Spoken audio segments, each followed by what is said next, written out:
Sandy Combs menjadi skandal Hollywood terbesar dalam setahun terakhir dengan berbagai gugatan pelecehan dan kekerasan seksual yang melibatkan begitu banyak korban lintas gender termasuk korban usia di bawah umur.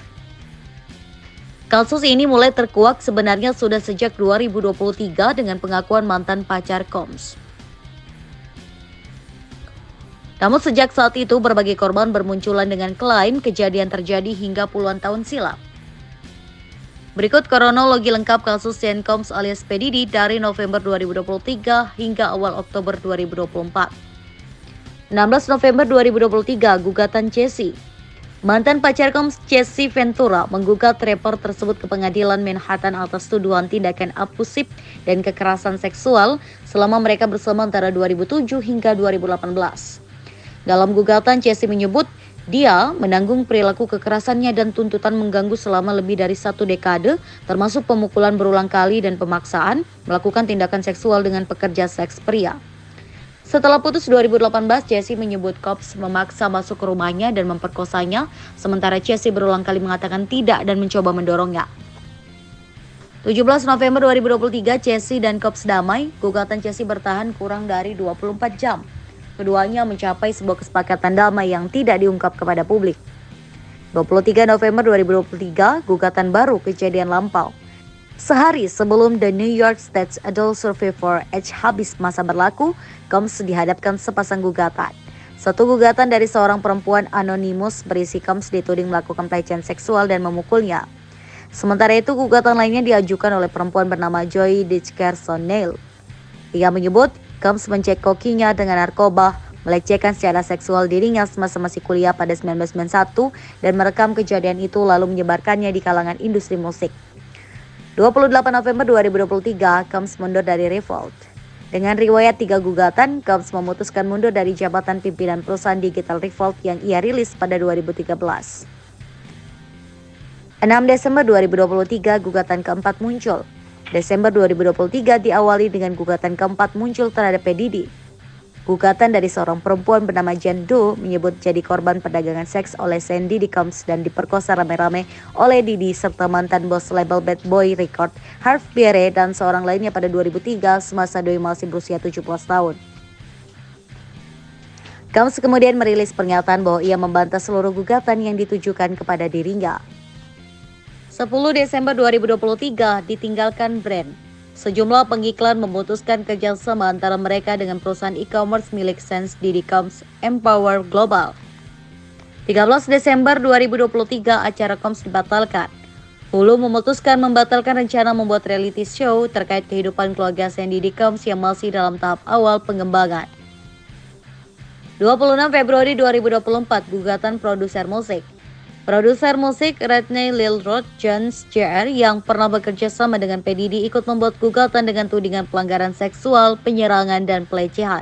Pria tersebut menuding Combs meraba bokongnya dan mencoba merayunya untuk terlibat dalam aksi seksual bersama P. Diddy dan seseorang dari tim mereka. Lilroth juga mengklaim Diddy memaksanya untuk mencari pekerja seks dengan beberapa di antaranya diduga di bawah umur dan menyuruh mereka melakukan tindakan seks untuk menyenangkan tuan Combs. 25 Maret 2024, rumah P. Diddy digerebek. Rumah P. Diddy di Los Angeles dan Miami digerebek oleh petugas Department of Homeland Security Investigation New York. Penggerebekan itu berkaitan dengan investasi perdagangan seks. Pada hari yang sama, seorang pria ditangkap di Opa-locka Airport. Pria berusia 25 tahun bernama Brandon Paul tersebut diduga adalah kurir narkoba Sense Diddy Combs. Paul ditangkap atas tuduhan kepemilikan kokain dan ganja. 26 Maret 2024, P. Diddy kecam penggerebekan. Pengacara Sense Diddy Combs, Aaron Dierr, mengecam penggerebekan rumah kliennya yang dianggap setara kekuatan militer dan seperti perburuan sihir. Selain itu, pada hari yang sama, Sandy Combs menjual sisa seluruh sahamnya di Revolt ke seorang pembeli misterius. Pada hari yang sama pula, Newsweek merilis sejumlah selebritas yang disebut dalam gugatan P. Diddy. Namun para artis tersebut tidak ikut digugat atas tudingan untuk Diddy. Di antara nama tersebut ada Stevie J, mantan pacar Nicki Minaj, seorang pemenang Grammy, Young Miami, Pangeran Harry, Jesse Ventura, Uskup T.D. Jakes, Georgia Mascoir, Donald Lawrence, The Clark Sister, dan Josh Cruz. 10 Mei 2024, Combs meminta gugatan pemerkosaan dihapus. Selain Didi Combs meminta juri federal untuk membatalkan gugatan John Doe pada Desember 2023 dengan dalih keterlibatan dia dan dua orang lainnya memerkosa gadis 17 tahun pada 2003 adalah salah dan mengerikan. Combs juga berdalih bahwa gugatan tersebut terlambat karena diajukan terlalu jauh dari dugaan kejadian yang diklaim. 17 Mei 2024, video kekerasan P. Diddy beredar. Video dari 2016 yang menunjukkan aksi kekerasan sang Diddy Combs kepada Jesse Ventura saat mereka menginap di hotel. Video itu jadi titik balik yang memperkuat kebenaran dugaan yang selama ini dituju ke Combs, termasuk atas gugatan Jesse yang sudah ditutup. Meski begitu, Kejaksaan LA County menyebut video itu tidak akan bisa langsung membuat Combs dituntut meski konten video tersebut sangatlah mengganggu kenyamanan.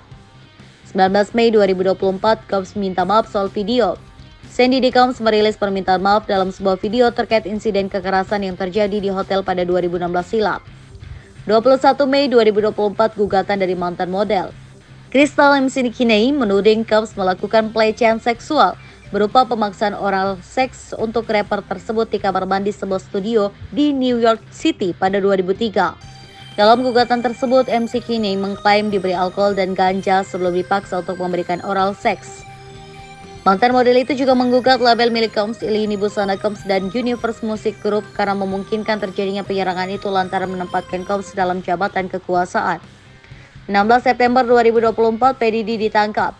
Diddy Combs ditangkap di Manhattan setelah didakwa oleh Dewan Juri Agung. Salah satu pengacara Diddy, Mark Agnifilo, pun menyatakan kecewa dengan keputusan tersebut. 17 September 2024, pengungkapan dakwaan. Dakwaan terhadap Diddy Combs terungkap sehari setelah penangkapan. Dakwaan itu berisi P. Diddy dituduh menjalankan konspirasi pemerasan yang meliputi perdagangan seks, kerja paksa, penyuapan, dan masih banyak lagi. Pada hari yang sama, seorang hakim federal menolak jaminan untuk melepaskan Combs. Combs pun terpaksa tetap berada di tahanan hingga persidangan digelar. 18 September 2021, 1.000 botol pelumas dan baby oil. Pihak kepolisian mengakui menemukan 1.000 botol pelumas dan 3 senapan jenis air 15 di rumah Diddy Combs di Miami dan Los Angeles saat digerebek beberapa waktu lalu, termasuk narkotika. Freak Off alias FO merupakan julukan untuk acara pesta seks yang digelar oleh Diddy Combs. Combs menjelaskan acara tersebut sebagai pertunjukan seksual yang berkepanjangan dan bisa berlangsung berhari-hari. Pada hari yang sama, pengajuan jaminan bebas Combs ditolak lagi oleh pengadilan. Hakim menolak pembebasan dengan jaminan karena menilai rapper P. Diddy itu berbahaya dan beresiko melarikan diri. Combs didakwa atas 3 tuduhan, termasuk konspirasi pemerasan, perdagangan seks dengan kekerasan, penipuan atau pemaksaan, serta transportasi untuk terlibat prostitusi. Apabila terbukti bersalah, Combs menghadapi hukuman minimal wajib 15 tahun dan dapat menghadapi hukuman penjara seumur hidup. 20 September 2024, dalam pengawasan bunuh diri. Diddy Combs dalam pengawasan pencegahan bunuh diri. Ia berada dalam pengawasan setelah ditangkap polisi dan menunggu persidangan di Pusat Penahanan Metropolitan atau Metropolitan Detention Center atau MDC Brooklyn. Sumber seperti diberitakan People menyatakan tidak diketahui apakah Combs memiliki kecenderungan bunuh diri atau sudah berapa lama ia menjalani pengawasan bunuh diri. Sumber memberitahu People bahwa pengawasan itu dilakukan untuk tindakan pencegahan karena Combs dalam keadaan syok dan kondisi mentalnya tidak jelas. 25 September 2024, gugatan jual video porno dan daftar artis terkait. Gugatan baru untuk P. Diddy bertambah. Kali ini datang dari seorang korban bernama Talia Graves. Diddy digugat atas dugaan kekerasan seksual hingga distribusi video pornografi. P. Diddy digugat bersama rekannya bernama Joseph Sherman. Dalam gugatan itu, Diddy dan Sherman dituduh memerkosa korban di sebuah studio rekaman di kota New York pada 2001. Graves mengaku saat itu dibius, diperkosa hingga direkam tanpa persetujuan oleh Diddy dan Sherman. Pada November 2023, korban lantas mengetahui adanya rekaman video kejadian tersebut yang membuktikan Diddy dan Sherman telah menjual video rekaman pemerkosaan itu. Pada hari yang sama, sederet artis papan diduga mengetahui perilaku Diddy Combs di Hollywood. Mereka kebanyakan adalah yang pernah dekat, menjalin relasi atau datang ke pesta Diddy. Sebagian dinilai tetap diam, tapi ada juga yang dianggap pernah memberikan peringatan ke publik soal Diddy. Di antara nama-nama tersebut adalah Leonardo DiCaprio, Jay-Z, Beyonce, Ashton Kutcher, Paris Hilton, Howard Stern, Russell Brand, Mariah Carey, Jennifer Lopez, Russell Simmons, Usher, Megan Fox, Justin Bieber, Kanye West, dan Usher. 26 September 2024, kesaksian gigolo. Seorang pekerja seks komersial laki-laki atau gigolo memberikan kesaksian kepada polisi federal bahwa dirinya pernah direkrut untuk salah satu acara pesta liar Sandy Combs atau P. Diddy. Pria tersebut disebut memberikan sebuah kopian dari rekaman pesta liar P. Diddy yang dijuluki Freak Off pada Mei 2023. Gigolo tersebut menjelaskan kepada penyidik soal perjalanannya dari Atlanta ke Miami untuk acara cabul tersebut dan dirinya mencari pendamping lain untuk terlibat dalam acara itu.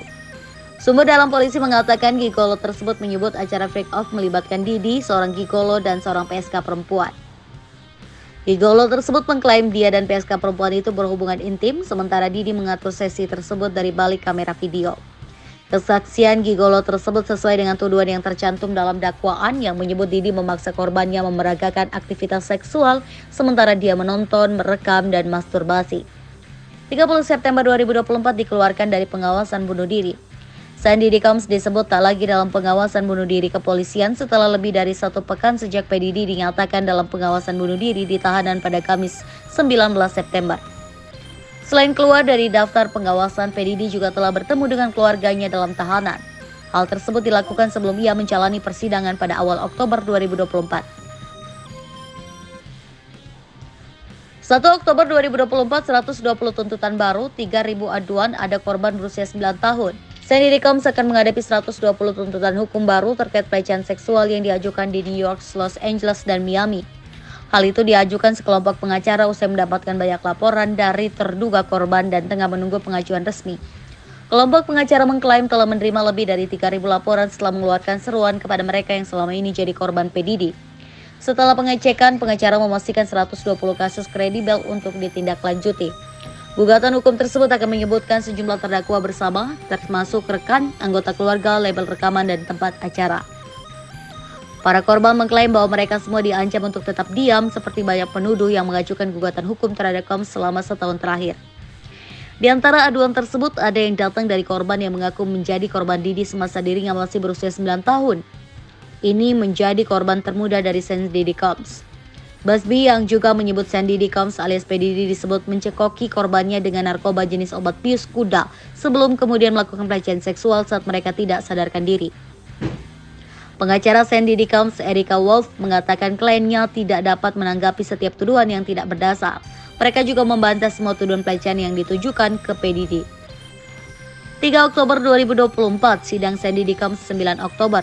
Berdasarkan pemberitahuan berkas pengadilan, sidang kasus Sandy Combs diketahui akan digelar pada 9 Oktober. Kasus ini akan mulai ditangani Hakim Arun Supramanian. Supramanian menghabiskan sebagian besar karirnya sebagai litigator perdata untuk sengketa yang rumit di firma hukum Sussman Godfrey. Ia juga menjadi juru tulis hukum Hakim Agung Ruth Bader Gisborne sebelum kapung firma hukum tersebut.